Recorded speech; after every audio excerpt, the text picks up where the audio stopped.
నిలబడండి, family members నిలబడితే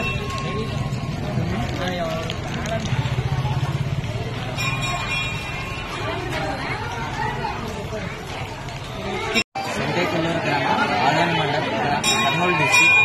సాధారణంగా హోలీ అంటే రంగులతో పండుగ జరుపుకుంటారు. కానీ ఇక్కడ ఈ సంతేకుల్లూరు మా గ్రామంలో మగవారు స్త్రీల వేషం తీసుకుని శ్రీ రతి మన్మథ దేవుని వేషధారణతో కోరికలు కోరుతాము. ఈ దేవుడు మా కోరికలన్నీ తీరుస్తాడని, మా గ్రామాన్ని చాలా చల్లగా చూస్తాడని, వ్యాపారంలో కానీ, ఆరోగ్యంలో కానీ, చదువులో కానీ ఉన్నతంగా ప్రధాన స్థానాన్ని చేరుస్తాడని నమ్ముతాము. గత 7 సంవత్సరాల నుంచి నేను ఈ విషయం వేయడం జరుగుతుంది.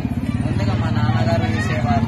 మా నాన్నగారికి ఆరోగ్యం బాగాలేక చాలా మంది డాక్టర్లకు చూపించారు, ఆరోగ్యం మెరుగుపరచలేదు. అందువల్ల మా తాతగారు ఈ వేషం వేయాలని మా నాన్నగారికి చెప్పడంతో ఆయన ఈ వేషం వేయడం జరిగింది. ఆ తర్వాత నేను వేయడం జరిగింది. అలాగే నేను కోరిన కోరికలన్నీ ఆ దేవుడు తీరుస్తున్నాడు. అలాగే మా ఇంట్లో శుభకార్యాలు కానీ ఏదైనా కానీ ఆ దేవుడు తీరుస్తున్నాడు. మా గ్రామంలో ఉన్న వాళ్ళందరూ వేషం వేసి ఈ వారం రోజుల పాటు దేవుడే మమ్మల్ని కాపాడుతాడని మా నమ్మకం. నా పేరు కేదార్నాథ్. నేను బీకాంసీ సెకండ్ ఇయర్ చదువుతున్నాను.